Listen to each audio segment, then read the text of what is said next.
previsões, né? As previsões agora são para o signo de Escorpião.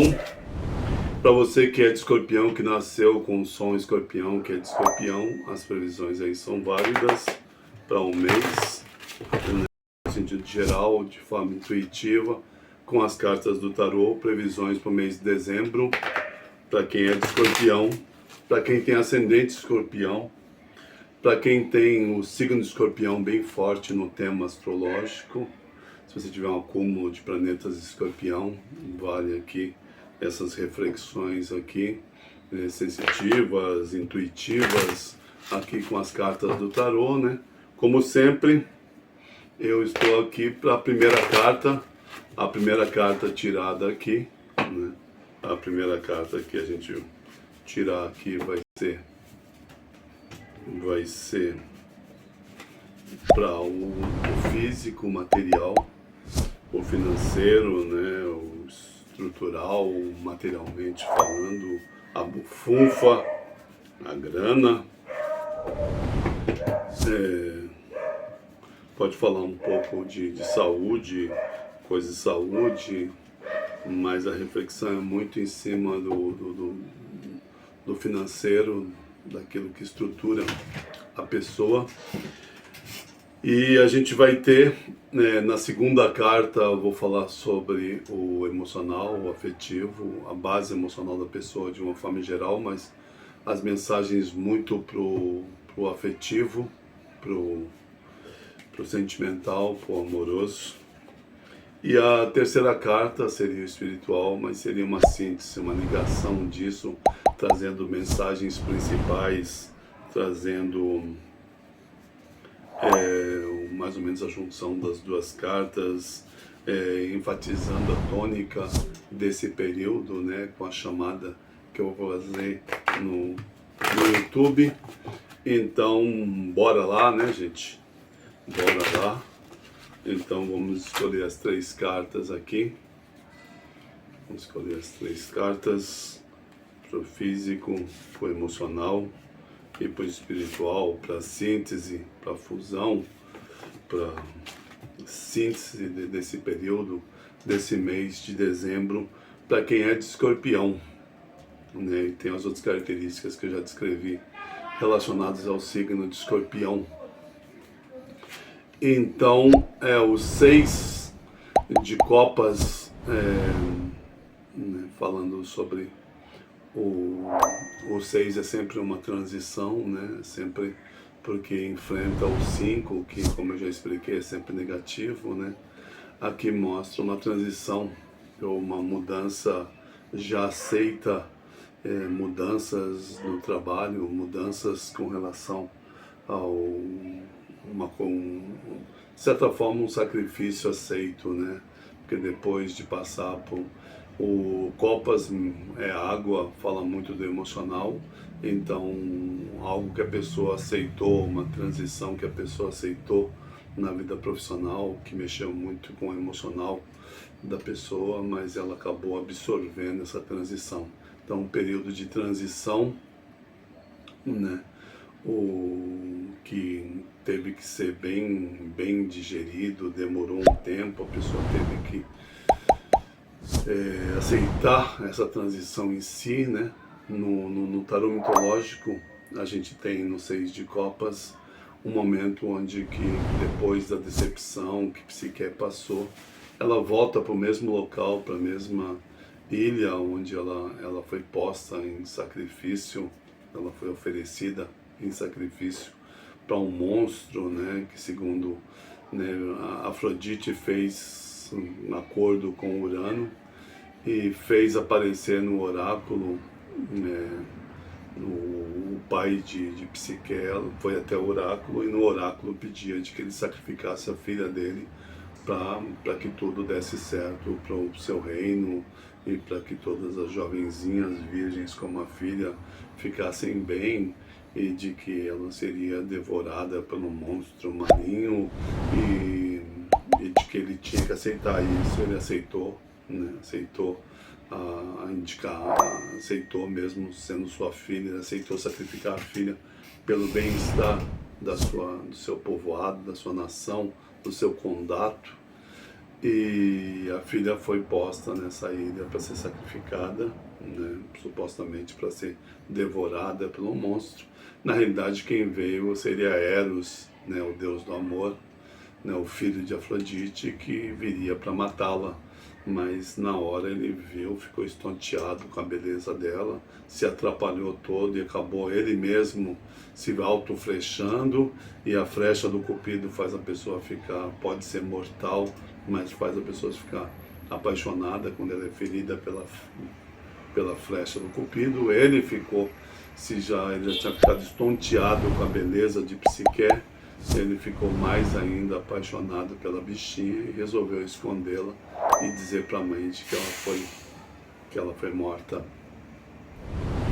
Lembra bastante a história esse mito de Eros e Psique, lembra muito a história da Branca de Neve, né? Na realidade é a história da Branca de Neve, né? O caçador vai lá, arruma o coração de um bicho para levar, ele arrumou uma coisa para poder levar dizendo que ela foi morta, e na realidade ele a escondeu, porque só que ele estava profundamente apaixonado. Seria uma fusão da história da Branca de Neve do Disney com Tristão e Isolda, né? Que Tristão acaba bebendo a poção do amor, que era para que Isolda ficasse apaixonada, e ele acaba ficando no caminho apaixonado por Isolda, né? Então é uma fusão mais ou menos da história de Tristão e Isolda com Branca de Neve. Tem o fato tem esse aspecto de Tristão e Isolda, no qual ele acabou se flechando com sua própria flecha e ficando ainda mais arretadamente apaixonado pela bichinha. Então o 6 é a transição, é o momento onde que a Psique sente que o casamento dela acabou e ela se refugia no local de origem para tentar, a partir daí, ela volta para a mesma ilha, para a partir daí ela ter alguma ideia do que ela faria para tentar resgatar o amor dela. Então essa carta também com essa transição, o 6 é essa transição, no qual você aceita aceita a perda, e começa a pensar numa nova estratégia, e começa do 6 você vai caminhar para o 7 de copas, onde você vai tomar decisões proativas para poder restaurar, para poder voltar à vida profissional. Essa transição desse momento ruim, né? Houve um desfecho, houve um término, né? Como a gente está falando aqui de questões materiais, o final, uma demissão, uma coisa assim. E aqui você está transitando para uma estratégia que você tem em mente, que vai colocá-la para rapidamente voltar para um outro trabalho, né? Voltar a ter vínculo empregatício. Ou, quiçá, você já tinha um plano aí, vai sacar desse plano para caminhar para um caminho mais autônomo. Mas é esse momento da gente digerir um desfecho, e aqui seria o 5 de copas anterior, seria um desfecho, uma coisa que a gente não esperava, e a estratégia que a gente vai fazer. Isso pode ser vivido até para uma pessoa que ela permanece no mesmo trabalho, só que uma promoção que ela esperava, ela não alcança aquela promoção, e ela resolve mudar de estratégia para ir chamar atenção e para conseguir finalmente essa promoção. Pode ser algo assim, pode ser algo até menos trágico, pode ser a frustração que você tinha de conseguir algo dentro do trabalho, não conseguiu, e está na hora de você mudar de estratégia. O ponto é de que é preciso mudar de estratégia, às vezes até meio recomeçar, né? No caso de Psique, ela voltou para a ilha para ela poder ter insights de como sair, de como mudar, de como reverter essa situação. E aqui, se porventura não for uma demissão, pede que você, né, meio volte para o ponto original. Talvez você tenha errado em alguma coisa, talvez você tenha deixado de conseguir alguma coisa, de fazer, de realizar alguma coisa que você precisa refazer para poder melhor direcionar a sua vida profissional, né?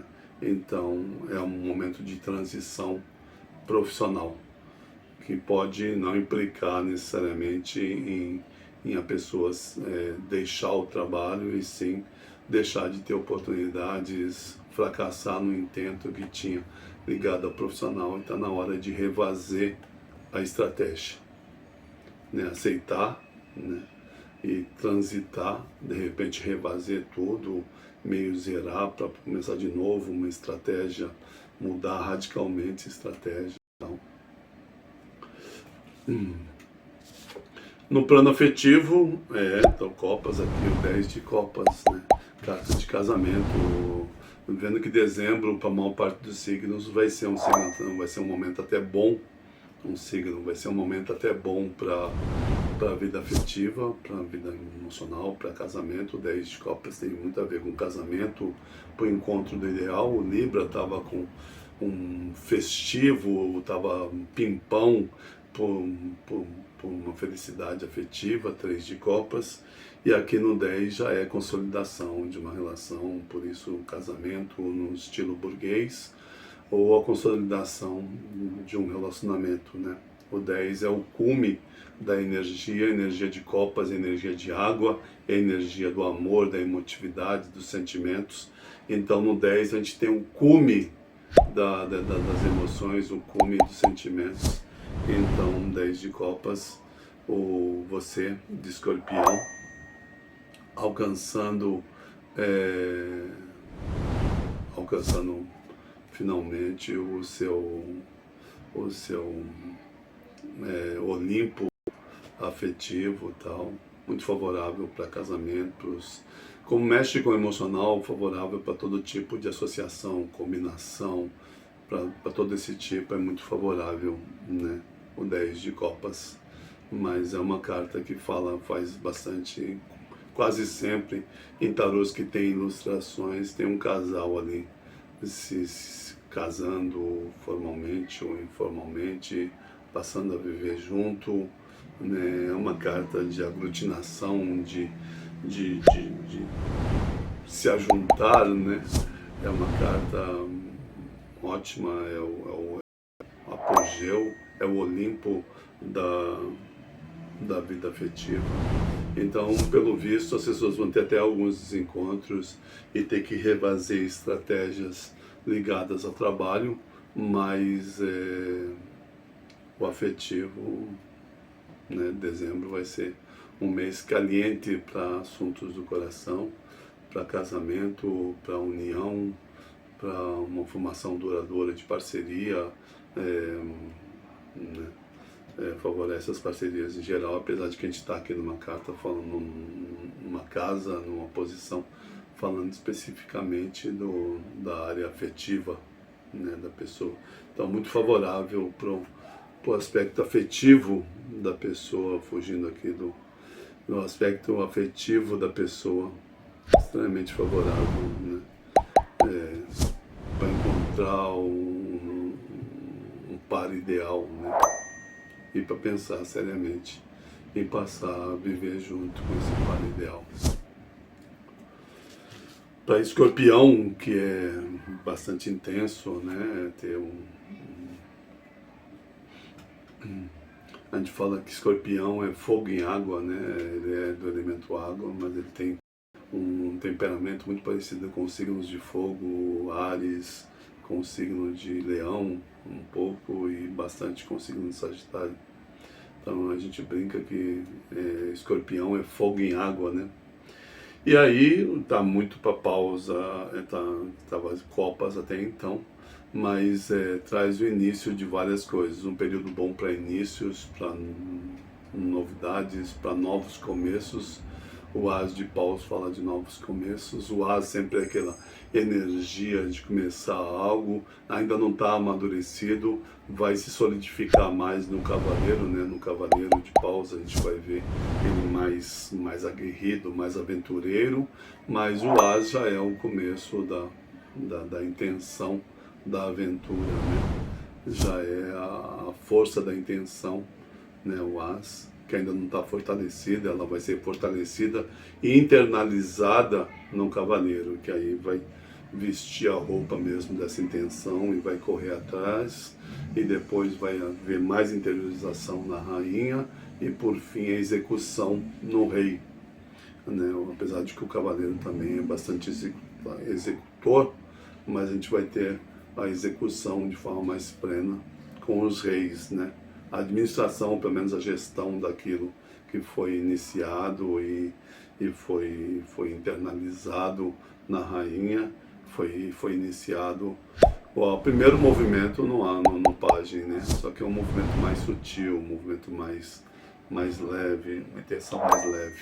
Mas tudo leva a crer que esse processo vai acontecer, né? No cavaleiro ir atrás e se aventurar mais, né? Deve haver começos e intenções maiores intenções, novas intenções relacionadas, né? Porque o pajem é muito novidade, né? Novas intenções, tanto relacionada à vida afetiva, né? Vai deixar de enrolar o seu parceiro e finalmente vai aceitar a ideia de vocês casarem, quiçá até formalmente, né? E a gente tem os novos começos, depois de uma transição, aceitar novos começos, se abrir para novos começos, de uma nova jornada, de uma nova aventura, né? Na figura do pajem, a gente tem esse primeiro movimento que vai amadurecer, que vai se consolidar, né? Movimentos na vida afetiva, consolidando mais assuntos ligados ao coração e novidades e se aventurar, fazer coisas diferentes, se reinventar profissionalmente, quiçá, né? Porque vai se aventurar, vai estar com um espírito mais, com um ímpeto maior de se jogar as coisas, né? Paus é fogo, fogo é iniciativa, fogo é empreendedorismo. É óbvio de que com o pajem a gente tem um começo disso, um começo tímido, mas que se fortalece. Geralmente é muito difícil a pessoa morrer na praia, só ficar nessa intenção e não tentar conquistá-la na forma do cavaleiro de paus. Então essa carta ela meio antecede, né, o cavaleiro, e ela cria esse movimento mesmo que um pouco mais tênue, essa energia um pouco mais tênue de querer fazer, de querer se jogar, de querer se aventurar, de querer apostar em coisas novas. Ele pode ser tênue, mas inevitavelmente, inexoravelmente, palavra que eu amo, a palavra que eu mais gosto em português é inexorável. Inexoravelmente, o pajem ele amadurece para o cavaleiro, inexoravelmente. E o cavaleiro de paus é aguerrido, não desiste, vai, e ele consegue amadurecer para a rainha de paus e consegue depois administrar isso e executar, administrar na forma do gestor, do reizão. Então não vai ficar essa energia de querer mudança, de querer ousar, seja na vida afetiva, seja na vida profissional, no financeiro. Não vai ficar só na vontade. O pajem ele não morre com essa energia em si, ele amadurece, ele floresce, essa energia ela floresce no cavaleiro de paus e ele é porreta, ele é audacioso, ele é ousado, né? No tarô mitológico, a figura do cavaleiro de paus é Belerofante, que era um cara que era ousado. Ele matou o demônio Quimera, que era um bicho que tinha cabeça de leão, com cabeça de dragão, era um bicho sinistrão. Ele domou Pégasus, o cavalo alado, né, famoso Pégasus. Ele tentou entrar, ele mortal, tentou entrar no reino espiritual, transcendental de Zeus, e quase chegou com Pégasus lá a entrar. Zeus teve que acionar ali raios para poder queimar as asas de Pégasus, e ele acabou despencando ali da montanha Vesúvio, né? Acabou despencando dali, se esfolando todo. Mas era um cara que não desistia, era um cara porreta, como dizem os nordestinos, e o cavaleiro de paus e Eu nunca vi casos onde o pajem não amadurecesse. Você pode até ter casos onde que o as não amadurece para o 2, a pessoa desiste antes de internalizar aquela experiência. Mas a gente não vê casos do pajem ficar só na intenção tênue, pueril, juvenil, amadurece para o cavaleiro, e o cavaleiro geralmente não larga o osso com facilidade. Então, espere que vai ter, dezembro vai ser um mês de tomar vários, de mover essa energia, seja no aspecto profissional, seja no aspecto afetivo, que é desembolando, né? Eu tenho um amigo em Belo Horizonte, adora essa palavra, desembolar, né? Vamos desembolar, desembolando as coisas afetivo, e aí a gente até ironicamente brinca que se no caso de um homem vai deixar de enrolar a namorada, e se no caso de uma mulher vai deixar de enrolar, finalmente vai aceitar, dar um passo além na relação. Bom, isso é o que eu posso dizer agora em dezembro para Escorpião. Né? Ficamos com as 3 cartas, né? Aquele namastê poderoso, aditivado para vocês, muita luz, né? Om Namah